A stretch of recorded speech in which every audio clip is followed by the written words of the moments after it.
Day 51, favor that speaks before the fire. 2 Corinthians 4:13 says, "And since we have this same spirit of faith, according to what is written, I believed and therefore I spoke.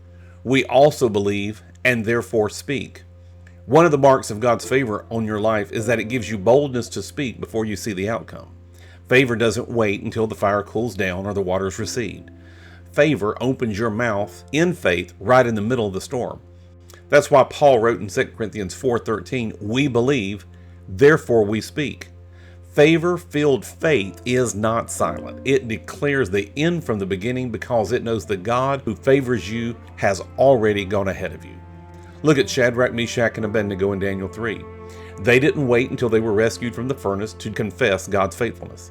They said in advance, "Our God whom we serve is able to deliver us, and He will deliver us.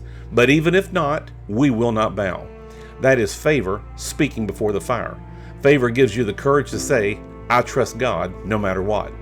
Why does this matter? Because silence invites fear. The enemy loves when believers keep their mouths shut, because unspoken faith quickly turns into internal doubt. But when you open your mouth and declare God's favor, you release courage into your own heart and into the atmosphere around you. Proverbs 18:21 says, "Death and life are in the power of the tongue, and those who love it will eat its fruit." And the Amplified says it like this, "Death and life are in the power of the tongue, and they who indulge in it shall eat the fruit of it, for death or life." Your words matter. Favor teaches you to speak life, not death, victory, not defeat, healing, not sickness, and abundance and not lack. When you know God's favor is on your life, your confession changes. Instead of saying, "I don't know how I'll make it," you'll start saying, "I have favor with God and man." Instead of saying, "I'm afraid of this situation," you say, "The Lord is with me. His favor surrounds me like a shield." Instead of saying, "The fire is going to take me out," you boldly proclaim, "The fire will only set me free from the ropes that tried to bind me." Psalms 107 verse 2 says, "Let the redeemed of the Lord say so, whom He has redeemed from the hand of the enemy."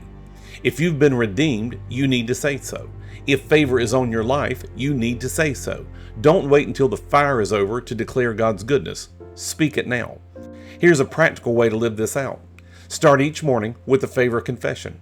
Before you check your phone, before you read the headlines, declare, "I'm surrounded by God's favor today. His favor opens doors for me. His favor protects me. His favor provides for me."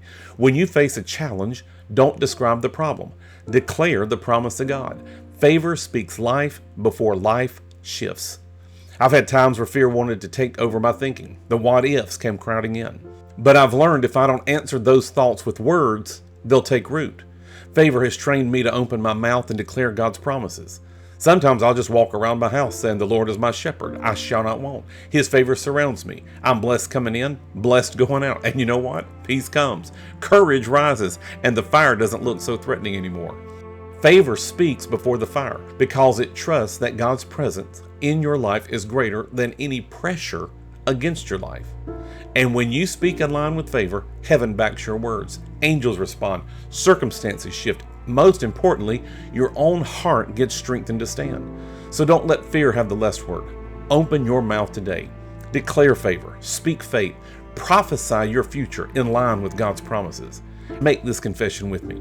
I believe, therefore I speak. Because of God's favor on my life, I declare that I am protected, provided for, and empowered to overcome. I speak life. I speak blessing. I speak healing. And I speak victory. God's favor surrounds me today, and my words align with His promises. In Jesus' name, amen.